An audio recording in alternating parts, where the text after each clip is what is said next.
Olá e muito bem-vindos a mais um episódio do nosso podcast Carreira em Ação. Ao meu lado eu tenho o prazer de receber Douglas Silva, empreendedor, sócio-diretor da Êxodo Confiança Corretora de Seguros e da Supera Consultoria em Marketing e facilitador do Sebrae há mais de 23 anos do seminário Empretec criado pela ONU para países em desenvolvimento. Muito obrigada, Douglas, por dedicar o seu tempo com a gente, trocar e gerar reflexões sobre esse tema tão vibrante. Eu que agradeço o convite, a oportunidade, uma ótima tarde, né? Não sei se vai ser tarde, noite, mas que tenhamos e possamos degustar a sabedoria segundo algumas óticas, segundo alguns olhares. Essa é a ideia. O empreendedorismo é alimentado pela paixão de criar algo único. E é fascinante pensar nas perspectivas que uma pessoa tem de abraçar esses desafios de criar e desenvolver e liderar seus próprios empreendimentos. Mas é preciso estar preparado, vamos combinar, né, Douglas? Vamos começar essa conversa explorando a motivação empreendedora. O que leva uma pessoa, desde o seu ponto de vista e experiência, a iniciar seu próprio negócio e quais cuidados se deve ter? Bom, uma pergunta bastante importante. Primeiro, eu sempre digo que nós conseguimos entender o presente olhando para o passado.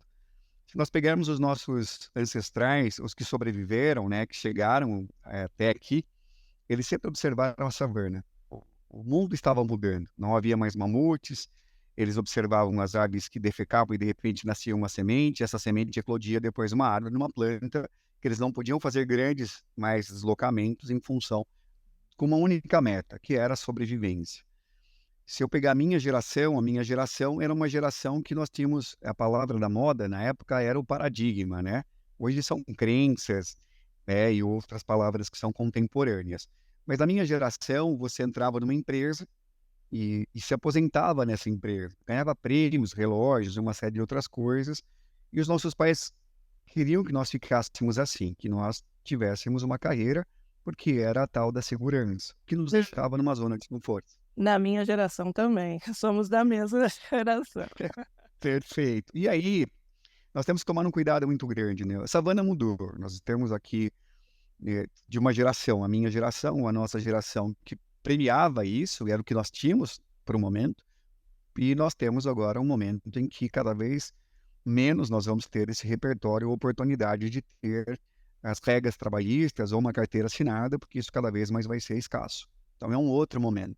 Mas vamos falar de momento. E quando eu falo de momento, eu preciso compreender que eu olho lá, pego um Google, olho para o mundo. Mas eu preciso dar um zoom nesse mundo e olhar para nós latinos, brasileiros. Se eu pego, por exemplo, um americano, um europeu, eles empreendem por oportunidade. O que é oportunidade? O vizinho comprou uma Ferrari. Poxa vida, como é que eu faço para ter uma Ferrari? E ele se desloca em função disso para empreender ou buscando as oportunidades. Nós, brasileiros, o que a pesquisa nos diz? Nós empreendemos por necessidade.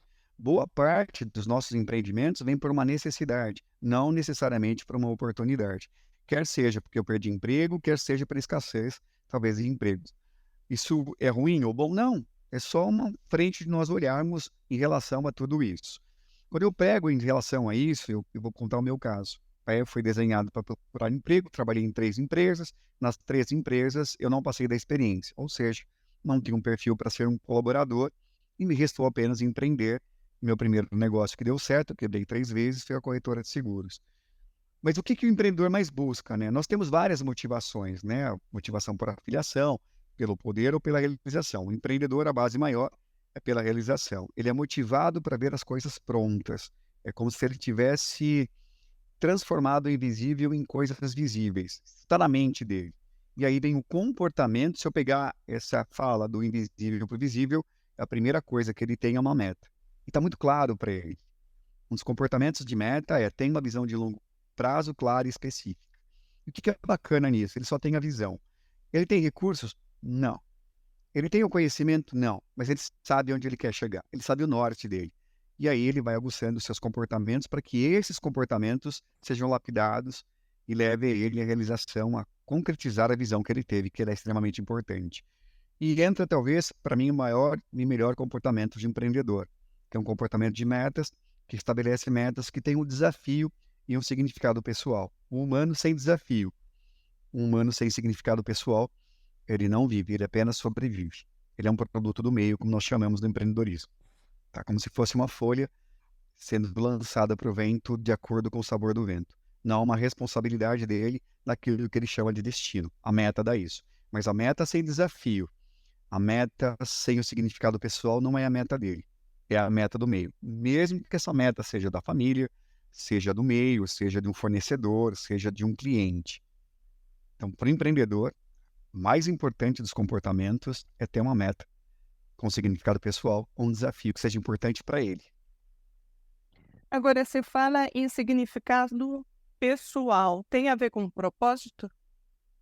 Acho que a palavra é que nós vamos mudando isso, né? A palavra contemporânea é isso. Se você parar para pensar, né, nessas linhas mais atuais, é propósito. Mas eu lembro que eu tinha 12 anos e eu fiquei de uma família super simples e eu ajudava os meus pais e eu pegava esterco de cavalos, né, para vender para uma pessoa que fazia adubo.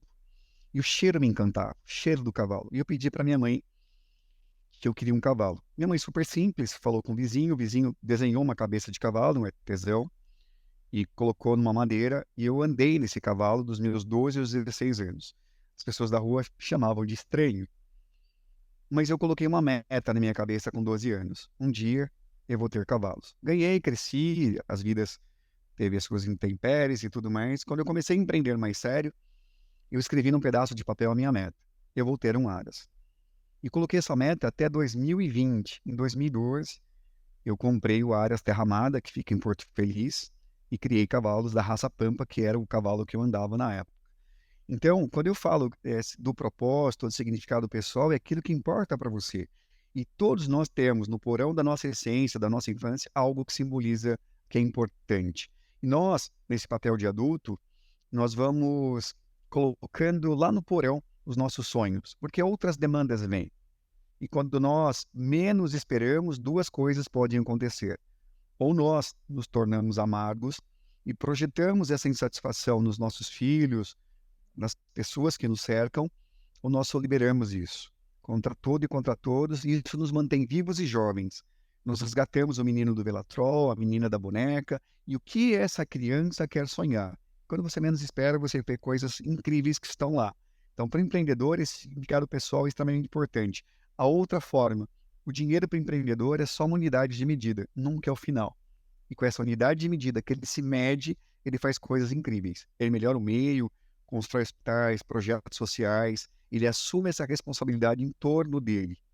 Então, ele é um agente de mudança social, principalmente por isso. Ele não tem o dinheiro como final, mas como meio. Isso dá para ele uma coisa que todo empreendedor procura, que é autonomia. Ótimo. E você citou no início que você quebrou 3 vezes, que é uma característica do empreendedor, correr riscos, né? E a vida, essa jornada empreendedora, ela é cheia de altos e baixos. E também tem momentos de triunfos e obstáculos.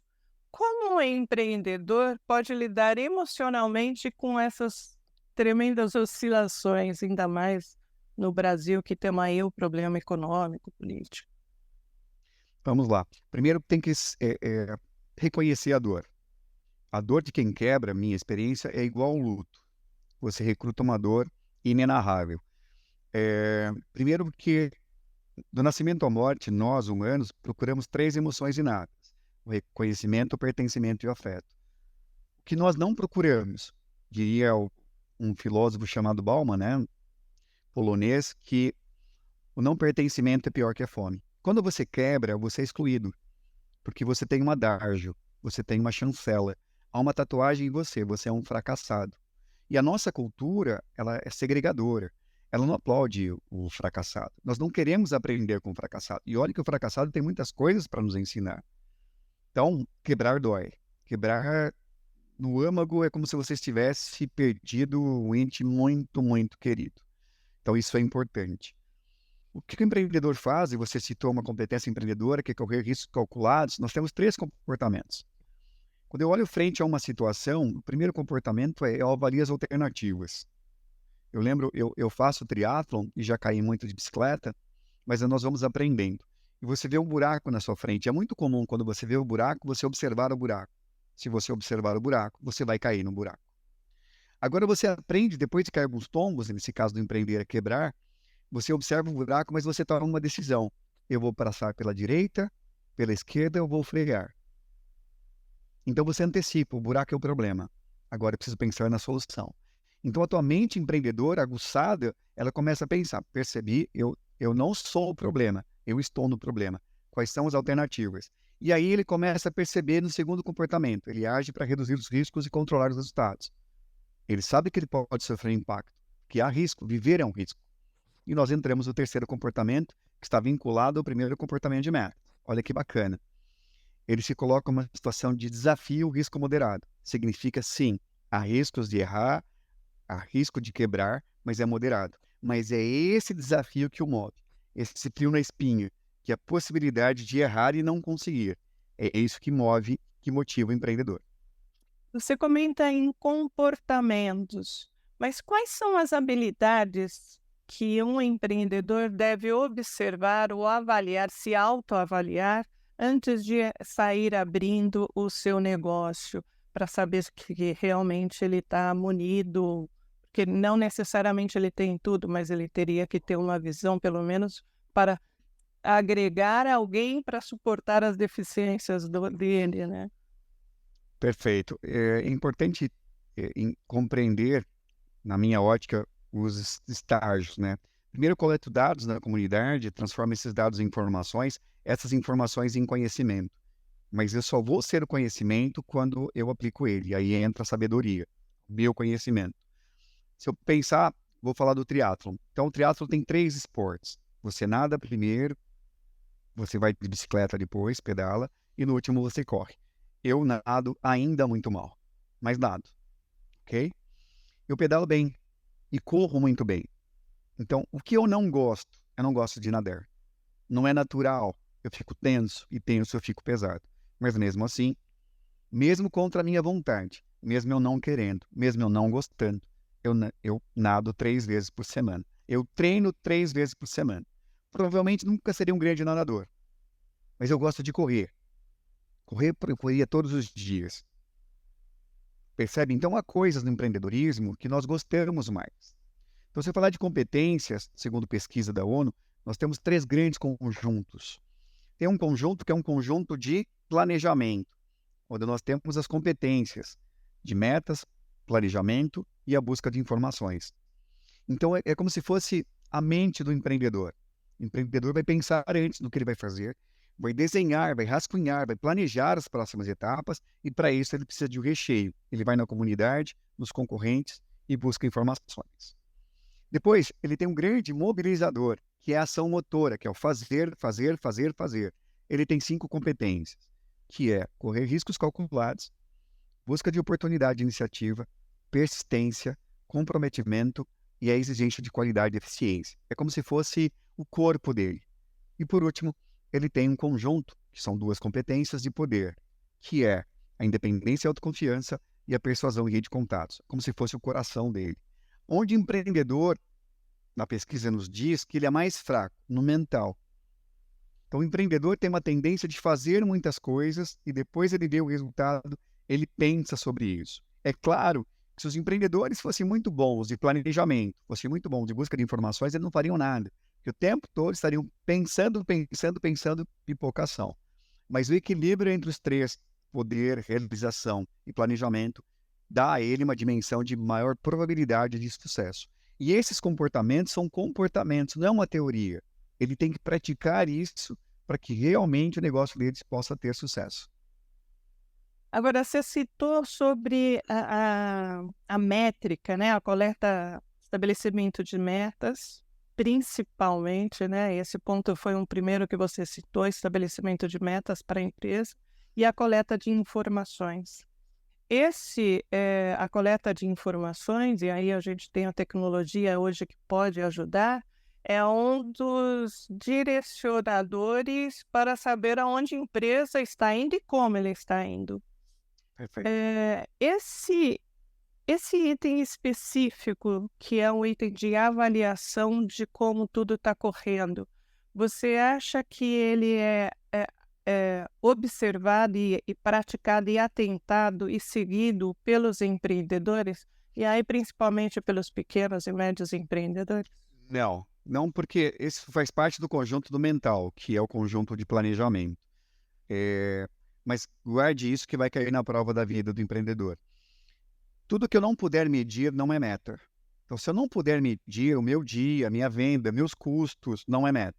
Ele está como se fosse navegando e não sabe para onde está indo. Isso é um fato. É como se você pegasse o teu carro em São Paulo e falasse, eu vou para Jundiaí. Aí você está olhando lá, mas tem uma faixa na frente do teu carro e você só olha para o que passou. Ah, estou passando aqui agora pela entrada de Barueri. Você fala, entrada de Barueri? Mas será que eu estou certo? Porque parece que estou indo pela Castelo Branco. Dá para chegar ainda em Jundiaí? Dá, mas vai fazer um caminho maior e tudo mais. Então você só vai ver onde você está indo depois que a placa passar. Sem isso, você fica sem norte. E isso é um dado importante. Eu vou te dar um exemplo. Nós temos na busca de informações, na coleta de dados da comunidade, 3 coisas importantes. O primeiro, o empreendedor ele se dedica pessoalmente a obter informações. Então, ele pode ler um bom livro, revistas especializadas, ele pode dar um Google, ver vídeo na internet, que é um vício, né, rápido. O algoritmo sabe disso, vídeo de até 1 minuto, vicia o cérebro, né, um sistema de recompensa, e ele começa a ver isso. E hoje nós estamos numa fase dos gurus, né? Eles mudaram, né? Os gurus não são gurus mais, né? Agora eles são mentores. E todo mundo é um especialista. E qual dado que você utiliza? Você não, né? Que há uma métrica da comunidade para olhar. E olha lá e fala assim, poxa vida, o fulano tem 10 milhões de seguidores. Deve ser uma autoridade. E eu não questiono. E aí as pessoas começam a seguir a verdade daquela pessoa sem questionar. O empreendedor sempre questiona. Então ele faz isso. Segundo, ele investiga pessoalmente. Qual é a diferença de se dedicar e investigar? Para investigar, eu tenho que usar os 5 sentidos. Eu tenho que tirar a bunda da cadeira, ir para o meu concorrente, visitar o concorrente, ver o que ele está fazendo, ir para o mercado, conversar com o cliente, utilizar esse tempo e depois consultar especialista. E o especialista não tem um crachá dizendo, olha, eu sou um especialista. Você vai fazer uma busca de informações do restaurante. O garçom é um especialista. O tirador de chopp é um especialista. O cara que está lá varrendo é um especialista. Quando eu atribuo esse poder a essa pessoa e faço as perguntas certas, eu tenho informações brilhantes. Mas eu acho que o especialista é aquela pessoa que tem um título, uma formação, dedo engano. Elas podem até ser fontes de informações, mas necessariamente talvez eles não sejam especialistas. E aí vai um dado importante que eu chamo de humildade. 2013, a ONU traçou os novos caminhos para o empreendedorismo ou na área da educação. 4 etapas. E olha que lindo que ficou, que lição de humildade. O primeiro passo para eu saber e aprender e me adaptar ao século XXI, eu preciso aprender a aprender. O que isso significa? Significa que eu preciso dar um passo atrás. Que aquilo que me trouxe até aqui, talvez não me leve para os próximos 5, 10, 15 anos. Eu preciso ter essa humildade. Eu estava conversando com um amigo esses dias, né? Ele falou para mim, Douglas, sabe qual é o pior parasita que existe, o mais resistente, o mais letal? Eu falei, não. Eu falei um monte. Ele falou, não. Ele me disse, o pior parasita que existe é uma ideia concebida. Uma ideia concebida na mente de um humano é o pior parasita que existe. Aí vem Nietzsche, né? Que nos dizia o seguinte, lá no começo do século XX. As suas convicções são mais nocivas à verdade do que as próprias mentiras. Porque quando você está convicto de uma ideia que você está certo mesmo, você recruta alguns viés. O primeiro viés, viés da certeza. Você vê aquilo que você quer ver. E o segundo viés do desejo. Você vê aquilo que você deseja ver. Então, no universo de coisas que estão acontecendo ao teu redor, você já tomou uma decisão. Você só vai ver e ouvir aquilo que você já tomou uma decisão que vai ao encontro daquilo que você acredita.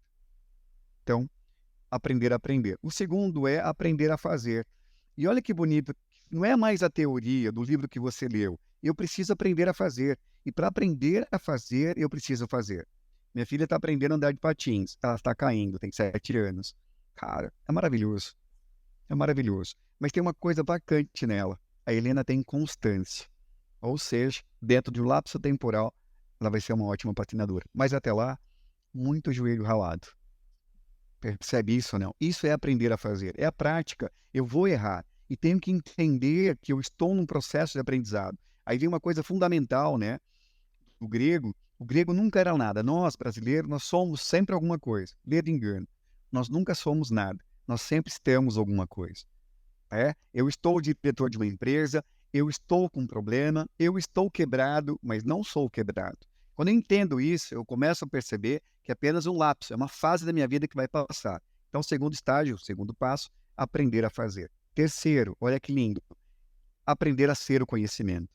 Quando eu sou o conhecimento, quando eu estou no conhecimento, esse conhecimento está em todos os lugares. E eu posso aprender com outras pessoas e posso passar esse conhecimento para as pessoas que me cercam, os vínculos que estão comigo. O quarto passo, aí fica lindo, que é aprender a conviver. E aí, quando eu aprendo a conviver, a sabedoria, o conhecimento já não está mais numa sala de aula com o título de um professor, de um mestre. Está em todos os lugares. Se eu estou jantando com a minha família, o conhecimento está lá. Se eu estou conversando com os meus filhos, o conhecimento está lá. Se eu estou na minha comunidade, o conhecimento está lá. Se eu estou andando na rua, os conhecimentos estão lá. Por quê? Porque é uma troca. Eu estou aberto para receber o novo, estou disposto a não sonegar o meu conhecimento para outro. E quando eu volto num processo de sinergia, eu volto para minha casa melhor do que eu saí. Por quê?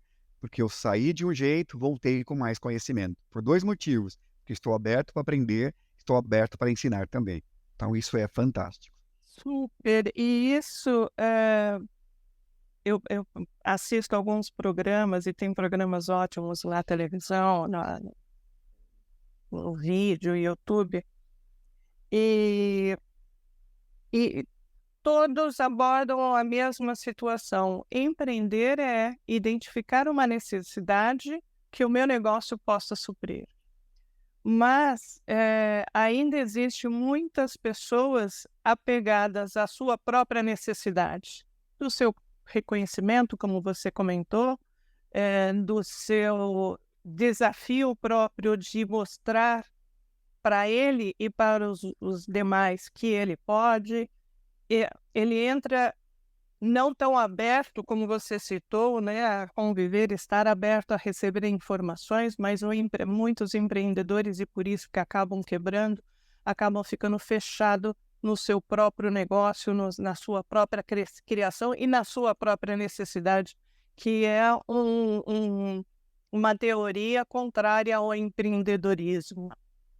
Isso acontece frequentemente, e se acontece, como quebrar e fazer com que esse empreendedor apegado, né, amarrado à sua própria crença, possa se reconhecer como empreendedor com essas qualidades que você citou anteriormente?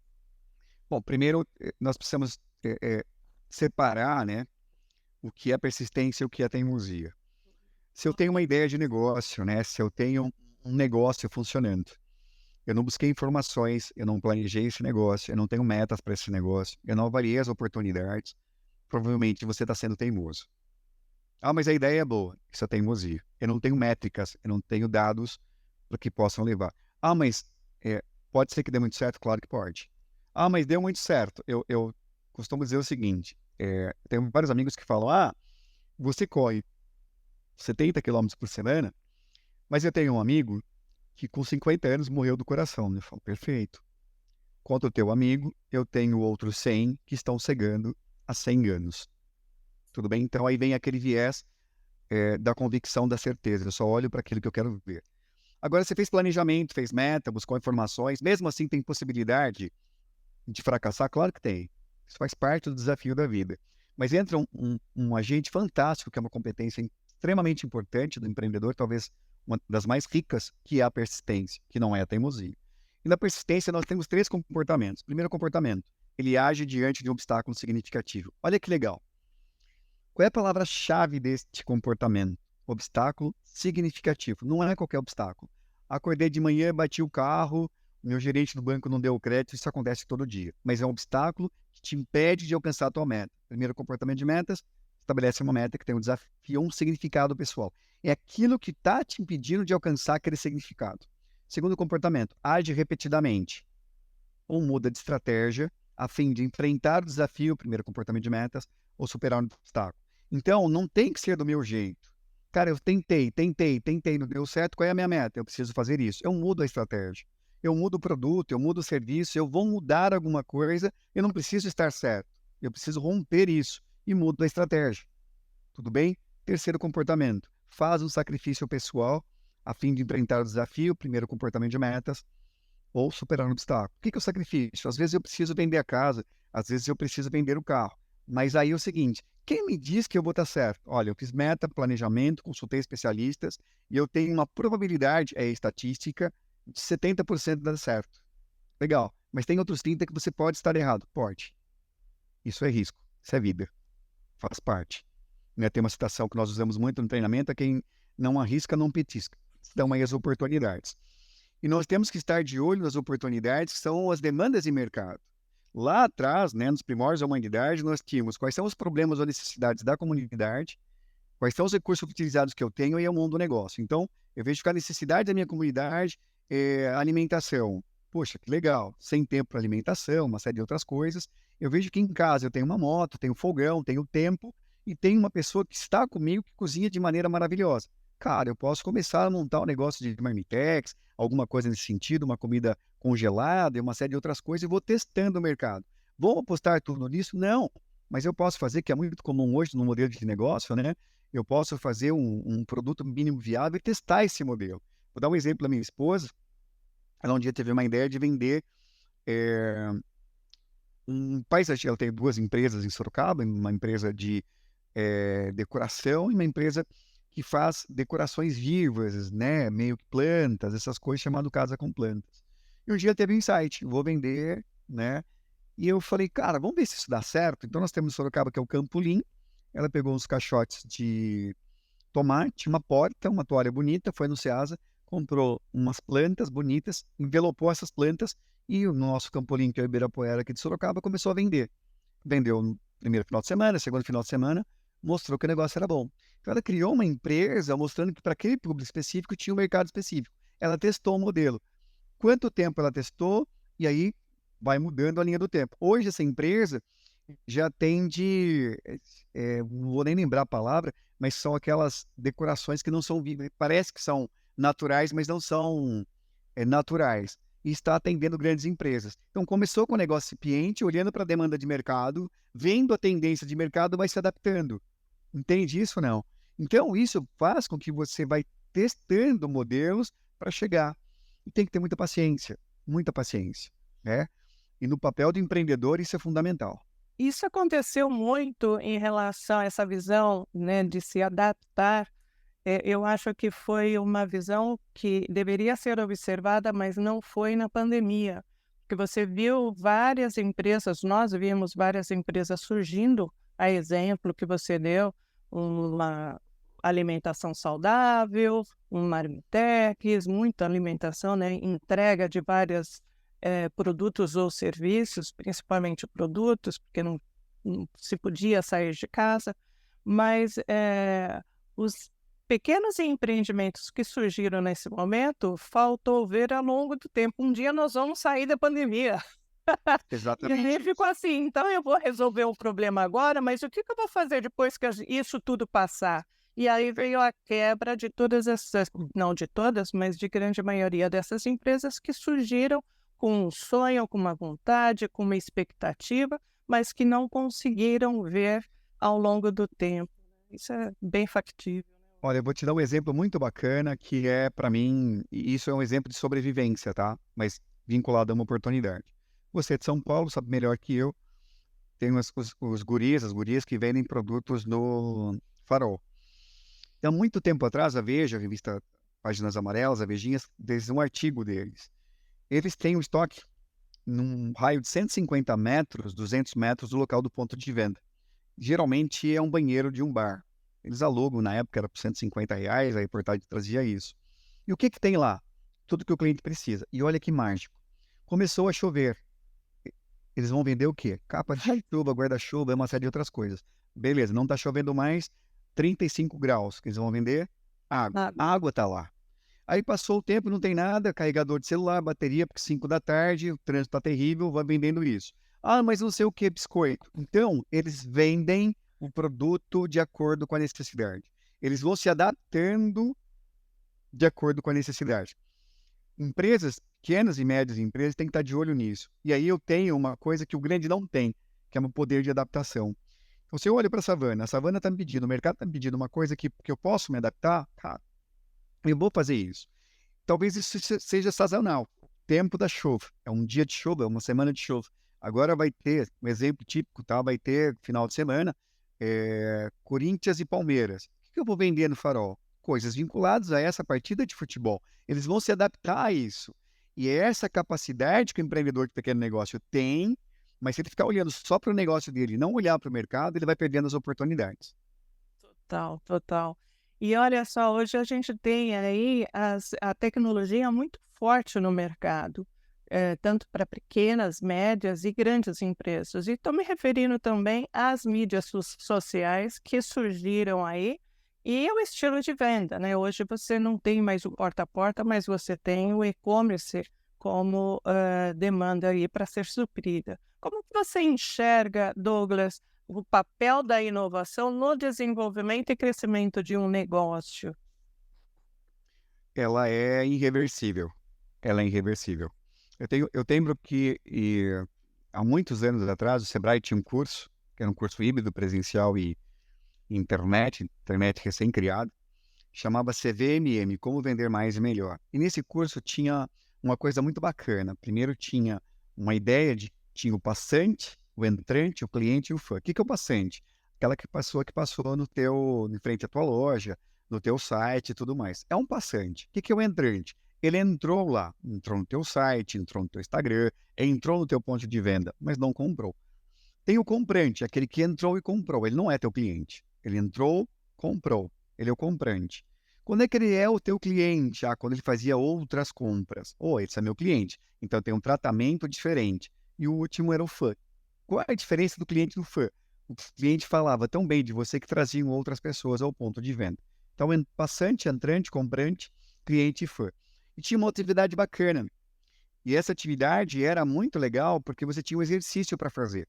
Você tinha que visitar os seus principais concorrentes e lá elencar 5 coisas que ele era melhor que você, que são as suas fragilidades, e elencar 5 coisas que você é melhor do que ele, são as suas forças. Então você tinha 6 meses para transformar suas fraquezas em forças, ou seja, fazer aquilo funcionar de alguma forma para equilibrar. E aí, 5 coisas para você ter argumento de venda. No semestre seguinte, a mesma coisa. Inovar, e aí quando as pessoas falam, né, de inovação, não estou falando de inovação de ponta, que você vai investir milhões e tudo mais. Eu sempre digo um exemplo do meu, eu nasci numa cidade que tem 120 mil habitantes, o meu vizinho aqui da corretora de seguros é um açougue. Recentemente ele colocou uma balança digital. Cara, é uma inovação. É fantástico, cara. Ele é aquela balança de peso, aquela coisa meio arcaica e tudo mais. Aí você chega lá agora, tem senha de atendimento. É uma inovação. Sim. Há uniformes lá dos guris. Ele começou a vender comida, não só carne e tudo mais. Percebe isso, mas eu preciso compreender que isso é um processo de inovação. Quando eu olhar para a inovação e pensar na inovação, que o carro é híbrido, o carro é elétrico, eu vou pensar em milhões, milhões, milhões de inovação e esqueço de pensar o que eu posso fazer de diferente no meu negócio, que o meu cliente perceba como inovador e fidelize esse cliente. Coloque ele para dentro do meu ponto de venda e posso ter um bom argumento de venda. E aí uma coisa importante, eu fiz há muitos anos atrás uma MBA de gestão comercial na FGV, e lá tinha um módulo de gestão comercial que era muito legal. Tinham 2 posicionamentos. Um posicionamento que era relacional e um que era transacional. Então, qual é o meu posicionamento?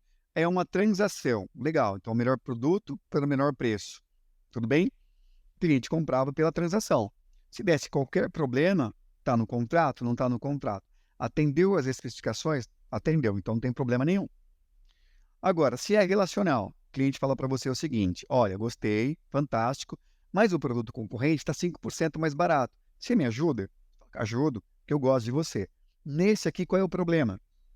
Se der um problema, ele vai te ligar no final de semana. E os empreendedores e pequenos negócios sabem disso. Geralmente você se esbarra. O cliente é um amigo. Você tem uma barreira importante, que ele é fiel a você.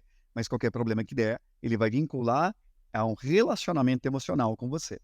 Então eu preciso primeiro definir qual é o meu posicionamento. E aí tem um livro bacana de 1982, um livro chamado Posicionamento, uma batalha por sua mente. Ele descrevia isso já. Você tem que posicionar o teu produto e a tua marca como se fosse algo único. Então ele pega, por exemplo, que existem 3 mercados possíveis: o mercado de preço, o mercado de valor e o mercado premium. Não dá para atender os 3. Então, se você...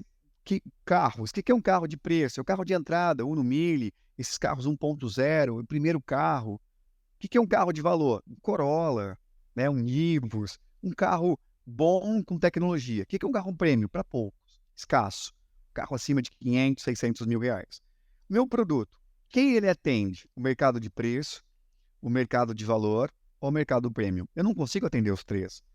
Para cada tipo de público, eu tenho uma mensagem de comunicação, um posicionamento, um site, as palavras que eu vou utilizar, captar a atenção dessas pessoas. Qual é o grande problema do empreendedor do pequeno negócio? Ele acha que ele pode atender tudo. Não, isso não dá para atender. O que ele pode fazer é reposicionar a marca dele. Eu tenho 2 exemplos muito legais. Antigamente nós tínhamos uma marca, né? Ainda temos essa marca, da Alpargatas, que na minha geração era um símbolo de pobreza, que era Havaianas. Então você usava Havaiana, durava 10 anos, ainda você colocava num preguinho, alguma coisa, trocava as tiras e tudo mais. Eles reposicionaram do mercado de preço para o mercado de valor.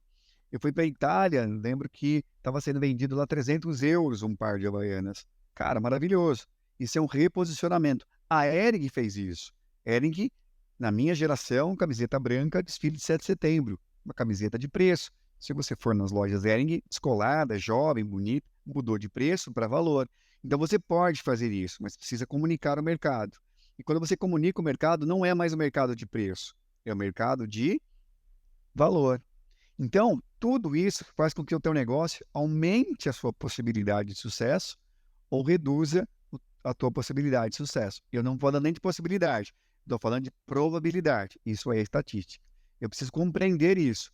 E olha que bacana, um exemplo grande. A Porto Seguro fez muito bem isso. A Porto Seguro é uma marca premium de seguros. Ela sabia que ela não podia atender os 3 mercados, precisava combater isso. Ela fez uma parceria com a Itaú Seguros, uma marca de valor. Seguro de automóvel, residência, Itaú Seguros, faz parte do grupo. E comprou uma seguradora que chamava Gralha Azul e chamou de Azul Seguros, preço. Então, no conglomerado Porto Seguro, eu tenho uma marca premium, Porto Seguro, mercado premium. Eu tenho uma marca de valor, para atender as pessoas de valor, Itaú. E tem uma marca para atender pessoas que querem o menor preço, Azul Seguros. Então, eu tenho marcas diferentes, estruturas diferentes e posicionamento diferente para atender mercados diferentes. Eles não se misturam. Então, você fala assim, o cliente chegou lá, não comprou o teu produto e serviço. A minha pergunta é, esse cliente é o teu cliente mesmo? Ele é o cliente que quer o teu valor e tudo mais, ou ele quer preço? Senão eu vou ficar triste porque eu achando que o meu negócio está errado. Talvez o teu negócio esteja posicionado de maneira errada. E isso é uma avaliação constante, né, que você tem que fazer para você identificar se você está ofertando ou está atingindo exatamente o teu público-alvo. Agora, você deu uma aula até agora sobre empreendedorismo, mas eu vou te pedir uma última coisa, Por uma favor. penúltima coisa. Para aqueles que estão considerando iniciar a sua própria jornada empreendedora, qual o conselho que você daria com base na sua experiência? Olha só, a primeira coisa eu quebrei 3 vezes, a minha família, eu sou o primeiro empreendedor, talvez um dos únicos, então todo aquele que desbrava primeiro, ele tem as cicatrizes, né? E empreender não é fácil, porque é bonito falar que é empreendedor, depois que você tem um determinado sucesso, mas ninguém vê as cicatrizes, né? A dor que é ou a responsabilidade. Mas, primeira coisa é o conhecimento. A minha sugestão é estudem. Estudar é fantástico. O Sebrae tem um curso fantástico, eu sou facilitador, um dos, chamado Empretec. Para mim, Douglas, é o melhor curso de comportamentos empreendedores para te preparar para ser empreendedor do Brasil, talvez um dos melhores do mundo. Super recomendo. Tem o Sebrae perto aí de você, procura o Sebrae e fala, eu quero saber mais do Empretec. Acho que a primeira coisa, o Empretec mudou a minha vida. Fiz meu Empretec em 2001, já tinha sucesso, morava em casa legal, carro legal, mas eu trabalhava 14 horas por dia, pesava quase 90 quilos e achava que ninguém faria melhor que eu. O Empretec me deu planejamento, me deu autonomia, mostrou que existe dentro da minha equipe pessoas que eram mais preparadas para fazer coisas que eu podia delegar. Então hoje o que eu mais faço na minha vida é compreender que tem pessoas mais competentes que eu em outras áreas e tem coisas que cabem à minha gestão, que é estratégia, crescimento e planejamento. Essa é a minha área. E depois pelo planejamento eu monitoro. Então, dica, façam uso, usem e abusem do conhecimento, né? E se você tem perto de você, e não precisa ser pago, tá?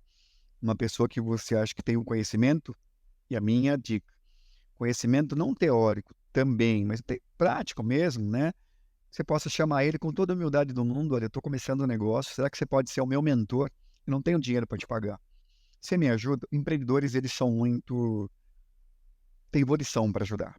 O empreendedor raiz, ele sabe por onde ele passou. E se é uma coisa que eu posso ter orgulho de ser empreendedor ou dos empreendedores, é que eles querem ajudar. E não é por grana. Eles querem abrir conhecimento dos 4 passos, conviver, compartilhar conhecimento é extremamente importante. Então, na sua rede de contato, provavelmente deve ter alguém próximo a você que tem uma história de sucesso, que já percorreu um caminho e peça ajuda, mas seja humilde. Dizer as suas condições, onde é que você está, para onde é que você quer ir, diga as suas condições financeiras, porque não é um negócio dele. O negócio dele é talvez outras coisas.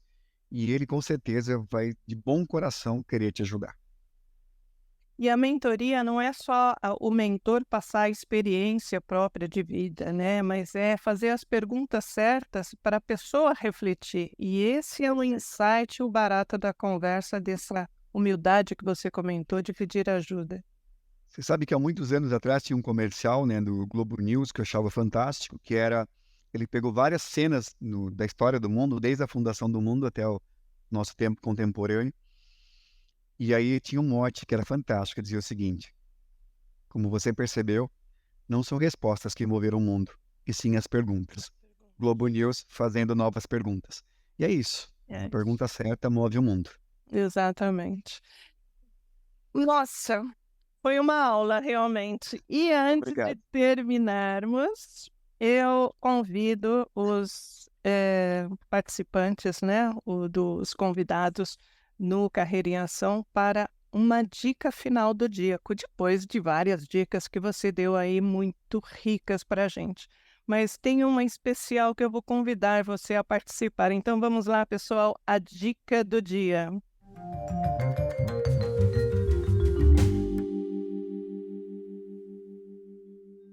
Bom, eu sou fã de alguns autores, e um deles, que para mim é o Carl Rogers, deixa uma reflexão de que para a vida empreender é isso, né? Certa vez ele diz o seguinte: percebo que se fosse estável, prudente e estático, viveria na morte. Portanto, eu aceito a incerteza, o medo, a confusão, os altos e baixos emocionais, porque esse é o preço que eu estou disposto a pagar para viver uma vida rica, fluida e excitante. Esta é a vida. E esta é a super dica de reflexão, né, carregada aí com um tom, uma pitada de reflexão para as incertezas que a gente tem no dia a dia, tanto no mundo corporativo, no empreendedor ou na vida pessoal. A gente não consegue controlar tudo, né? Então, super obrigada por essa super dica sua. Douglas, muito obrigada por sua participação e por seu tempo, que eu sei que o tempo é muito escasso e é precioso, e por essa troca de informações tão ricas que você deu sobre esse tema aí, que com certeza, e eu vi um número, 60% dos entrevistados da população brasileira pensam em empreender, então que estejam aí escutando parte dessa população, escutando o nosso podcast, para plantar a sementinha e contribuir nessa jornada que ele quer seguir ou pensa um dia seguir. Muito obrigada pelo seu tempo. Gratidão pela oportunidade, viu? Ó, Sucesso. ótimo, é isso aí, pessoal. Chegamos ao fim desse episódio. Espero que essa conversa tenha gerado insights e feito você refletir sobre esse tema tão rico. Se você gostou desse episódio, não deixe de compartilhar com seus amigos e ativar o sininho para receber novos episódios. Obrigada por acompanhar o canal e nos vemos na próxima semana com mais um tema fascinante. Até o próximo episódio e não deixe de agradecer a sua vida. Um forte abraço!